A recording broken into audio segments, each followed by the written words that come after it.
8 अगस्त 1985 अक्सर बीच पर कुछ लोगों को एक बहुत ही अजीब चीज डिस्कवर होती है। वो कुछ और नहीं बल्कि ह्यूमन लिम्स थे। हाँ, यानी कि इंसानी शरीर के बॉडी पार्ट्स। जब अक्सर बीच पर लोगों को ये बॉडी पार्ट्स मिलते हैं तो वहाँ के कुछ लोगों का ये सोचना था कि ये किसी शार्क का अटैक हो सकता है, लेकिन सच्चाई तो कुछ और ही है। जब पुलिस वहाँ पर आती है और उन बॉडी पार्ट्स की जब इन्वेस्टिगेशन करी जाती है तो इन्वेस्टिगेशन में पता चलता है ये किसी शार्क का काम नहीं है, ये किसी इंसान का काम है जिसने बहुत कैलकुलेट तरीके से उन सारे पीसेस को स्टैप किया। लेकिन ये सिलसिला यहाँ पर नहीं रुका। 8 अगस्त से लेके 15 अगस्त के बीच में मैकस के कई और बीचेस पर इसी तरीके से बॉडी पार्ट डिस्कवर करे जाते हैं, और जब बाद में इनकी फॉरेंसिक जांच होती है तब उसमें पता चलता है कि ये एटलीस्ट 4 अलग अलग लोगों के बॉडी पार्ट्स। पुलिस के लिए अब ये एक बड़ी मिस्ट्री बन गई थी, क्योंकि अलग अलग जगहों पर अलग अलग बॉडी पार्ट्स डिस्कवर होना ये कोई आम बात नहीं है। अब पुलिस को ये पता करना था कि आखिरकार ये बॉडी पार्ट्स है किसके और किसने इनको स्टैब करके अलग अलग जगहों पर फेंका है। 8 दिन तक ये बॉडी पार्ट्स इसी तरीके से बीचेस पर डिस्कवर होते रहे। आप खुद ही लोग सोच सकते हो कि इस तरीके से बॉडी पार्ट्स मिलना मैकस के लिए कितना ज़्यादा शॉकिंग हुआ। अगस्त मिड में ही पुलिस को इस मिस्ट्री को जोड़ने के लिए एक क्लू मिलता है। जब पुलिस बॉडीज़ को इन्वेस्टिगेट कर रही थी उसी समय 10 लोगों की मिसिंग रिपोर्ट मैकस पुलिस स्टेशन में दर्ज होती है। ये पहला क्लू था जो कि पुलिस को मिला। इन 10 लोगों की फैमिली में जो मेन था उसका नाम था ज़ेंग लिंग। ज़ेंग लिंग एक 50 ईयर ओल्ड एक रेस्टोरेंट का मालिक है। ज़ेंग लिंग का मैकस में ही एक रेस्टोरेंट है जिसका नाम है 8 इमोर्टल्स रेस्टोरेंट। जब ये 10 लोगों की मिसिंग रिपोर्ट पुलिस स्टेशन में दर्ज होती है, पुलिस ने उन बॉडी पार्ट्स को इस मिसिंग रिपोर्ट के साथ कनेक्ट कर दिया, और जब इस चीज की और ज्यादा इन्वेस्टिगेशन होने लगी तो ये साबित हो गया कि जो बॉडी पार्ट्स बीचेस में मिल रहे हैं वो ज़ेंग फैमिली की है। अब यहाँ पर सवाल ये है कि आखिर इन 10 लोगों को किसने मारा और क्यों मारा, और इन सारी बॉडीज को मारने के बाद उसने उन सारी बॉडी के अलग अलग पार्ट्स करे और उन सारे पार्ट्स को अलग अलग जगहों पर डंप कर दिया। तो चलिए फिर जानते हैं इस केस को थोड़ी और डिटेल में। ज़ेंग लिन एक 50 ईयर ओल्ड रेस्टोरेंट का मालिक।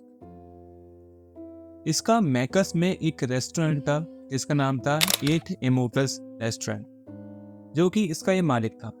ज़ेंग पहले एक स्ट्रीट हॉकर था, लेकिन बाद में उसने अपनी मेहनत से एक रेस्टोरेंट भी ओपन कर लिया जिसका नाम था 8 इमोर्टल्स रेस्टोरेंट। ज़ेंग लिन अपनी पूरी फैमिली के साथ मैकस में अपने इस रेस्टोरेंट में रहता था। ज़ेंग की फैमिली में टोटल 10 मेंबर थे सर्वेंट को मिलाकर, जो कि इस पूरे रेस्टोरेंट को संभालते थे।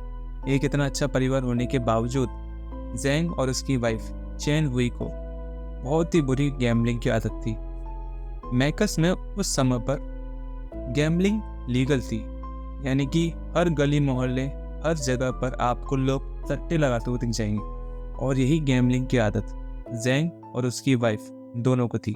और इसी गैम्बलिंग की आदत के चलते ज़ेंग और उसकी वाइफ ने होंग जियन से एक बहुत ही बड़े अमाउंट में कर्जा ले लिया था।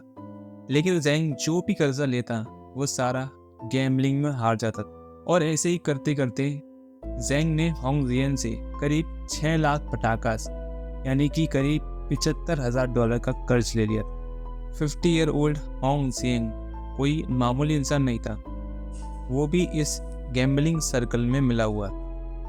होंग जियन ने 1973 में एक मर्डर को अटेम्प्ट किया था, जहां पर उसने एक आदमी का मर्डर कर दिया, और उसके बाद पकड़े जाने के डर से उसने अपने फिंगरप्रिंट को ही जला लिया। और ज़ेंग एक ऐसे आदमी से कर्जा ले रहा था। इतना कर्जा करने के बाद दोनों के बीच एक एग्रीमेंट होता है कि ज़ेंग ने अगर 1 साल के अंदर उसके पैसे रीपे नहीं किए तो उसकी सारी प्रॉपर्टी होंग जियन की होगी। 1 साल पूरा बीत जाता है, लेकिन फिर भी ज़ेंग होंग जियन के पैसे वापस नहीं कर पाता। 4 अगस्त 1985 रात के करीब 9 बजे ज़ेंग की फैमिली डिनर कंप्लीट कर ही चुकी होती है कि तभी होंग जियन जबरदस्ती रेस्टोरेंट में घुस जाता है।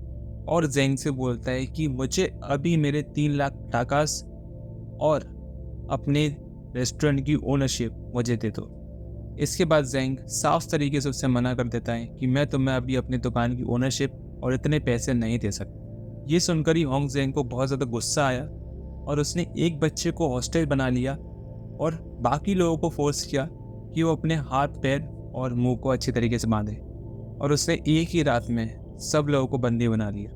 और इसके बाद जब वो लोग चिल्लाने लगे तो उसने एक बच्चे को उठाया और एक टूटी हुई बोतल के साथ उसके गर्दन पे स्टैप किया और फिर एक एक करके उन सब लोगों को भी इसी तरीके से मार दिया। उस रात होंग ने 10 लोगों का मर्डर किया था। अब जेंग के सामने ये प्रॉब्लम थी कि वो इन 10 बॉडी को कहाँ पर ठिकाने लगा। तो उसने 8 घंटे की मेहनत से उन बॉडीज़ के छोटे छोटे पार्ट्स करे और उनको एक ट्रैश बैग में भरकर कुछ पार्ट्स को बीचेस पर और कुछ पार्ट्स को गार्बेज में डंप कर दिया। इसके अगले सुबह यानी कि 5 अगस्त को एक डिलीवरी बॉय रेस्टोरेंट के पास आता है और वो देखता है कि रेस्टोरेंट के ऊपर एक नोट लग रहा है जिस पे लिखा हुआ है कि रेस्टोरेंट अगले 3 दिन तक बंद रहेगा। वो डिलीवरी बॉय रेस्टोरेंट ओनर को अच्छे से जानता था क्योंकि वो डेली वहाँ पर ऑर्डर लेने आया करता था। डिलीवरी बॉय जेंग के रेजिडेंस पर पहुँचता है और वहाँ उसको होंग जेंग मिलता है। होंग जेंग उससे बोलता है कि जेंग फैमिली 3 दिन के लिए मेनलैंड घूमने के लिए गई है, इसलिए वो घर की जिम्मेदारी मुझे देख कर गई है। और इसके बाद होंग जेंग ही उस रेस्टोरेंट को चलाने लगा और पैसे अर्न करने लगा। जेंग के जितने भी ऑफिशियल डॉक्यूमेंट थे वो सारे वेंग के पास ही थे। वहाँ के लोगों को थोड़ा सस्पिशियस लगता है क्योंकि कोई दूसरा आकर उस रेस्टोरेंट को रन कर रहा है और जो फैमिली उस रेस्टोरेंट को पहले रन करती थी वो अब मिसिंग है। और इसके बाद 8 अगस्त 1985 हक्सा बीच पर कुछ बॉडी के पार्ट्स डिस्कवर किए जाते हैं। जब ये बॉडी के पार्ट्स डिस्कवर किए जाते हैं तो वहाँ के लोगों को लगता है कि यार ये कोई शार्क का अटैक हो सकता है, लेकिन जब पुलिस इस पार्ट्स की इन्वेस्टिगेशन करती है तो उनको पता चलता है कि ये किसी शार्क का काम नहीं है, ये एक प्रीसाइज कट्स है, यानी कि किसी वुमेन ने जानबूझकर इन पीसेस को काटा है।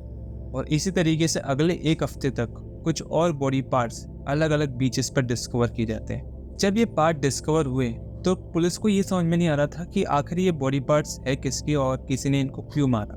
लेकिन इसके बाद पुलिस को एक क्लू मिलता है और वो क्लू था 10 लोगों की मिसिंग रिपोर्ट। मैकस की पुलिस इन बॉडी पार्ट्स को इन 10 लोगों की मिसिंग रिपोर्ट के साथ कनेक्ट करती है और इन्वेस्टिगेशन चालू करती है। और इन्वेस्टिगेशन में पता चलता है कि ये बॉडी पार्ट्स उन 10 मेंबर के ही है। और पुलिस इन्वेस्टिगेशन करते करते रेस्टोरेंट पहुंचती है और वहाँ पर उनको होंग जेंग मिलता है। जब पुलिस होंग जेंग से मिलती है तो वो उनको स्टार्टिंग में सस्पिशियस हो सकता है, मतलब उसकी बातों से ऐसा लग रहा था कि वो कोई झूठ बोल रहा है। जब पुलिस वहाँ के लोगों के साथ पूछताछ करते हैं तो वो उनको यही बताते हैं कि पहले इस रेस्टोरेंट को एक फैमिली रन करती थी कि कुछ ही दिनों से ये आदमी इस रेस्टोरेंट को रन कर रहा है। पुलिस ने होंग जेंग को प्राइम सस्पेक्ट बना लिया था। होंग को अब ऐसा लग रहा था कि वो अब पकड़ा जा सकता है, इसलिए वो वहाँ से भाग जाता है और 28 सितंबर 1968 को उसको अरेस्ट कर लिया जाता है। इसके बाद पुलिस उसको इंटेरोगेट करती है, उससे पूछताछ करती है और 2 अक्टूबर 1986 को वो सारी चीज़ें कन्फेस कर देता है। वो कन्फेस कर लेता है कि उसने उन 10 लोगों का मर्डर करके उनकी बॉडीज़ को छोटे छोटे पार्ट्स में काट कर उनको अलग अलग जगहों पर डंप किया। और 6 अक्टूबर को उसका कन्फेक्शन का फैसला आ गया और उसको 10 मर्डर के लिए गिल्टी माना गया। होंग जब जेल गया तो उसके अगले ही दिन किसी कैदी ने उसके ऊपर हमला किया। हमला करने के बाद उसको हॉस्पिटल में एडमिट किया गया और वहाँ से उसने भागने की कोशिश करी लेकिन वो फेल हो गया। 4 दिसंबर 1986 को होंग जेंग ने एक सुसाइड अटेम्प्ट किया। उसने अपनी रिस्ट को बोतल से काट ली और जब उसको हॉस्पिटल लेके गए तो उसकी हॉस्पिटल में ही डेथ हो जाती है। होंग जेंग एक सुसाइड नोट भी छोड़ के जाता है जिसमें वो बताता है कि उसे इन मर्डर्स का कोई गिल्ट नहीं है। उसने ये सुसाइड इस गिल्ट के लिए नहीं करी, बल्कि उसने अपने पुराने अस्थमे से परेशान होकर ये सुसाइड अटेम्प्ट करेंगे। और जो होंग जेंग ने बॉडी पार्ट्स डंप किए थे वो अगले 4 साल तक डिस्कवर होते रहते हैं। ये केस हमें ये भी बताता है कि गैम्बलिंग कितनी बुरी चीज़ है और किस तरीके से आदमी इस पे फंसता चला जाता है और बर्बाद होता चला जाता है। बाकी केस यहाँ पर ख़त्म हो जाता है और आप लोग भी गैम्बलिंग से दूर रहिए और अपनी फैमिली का ख्याल रखिए। मैं मिलता हूँ जल्दी नेक्स्ट वीडियो में ऐसे ही क्राइम केस के साथ। तब तक के लिए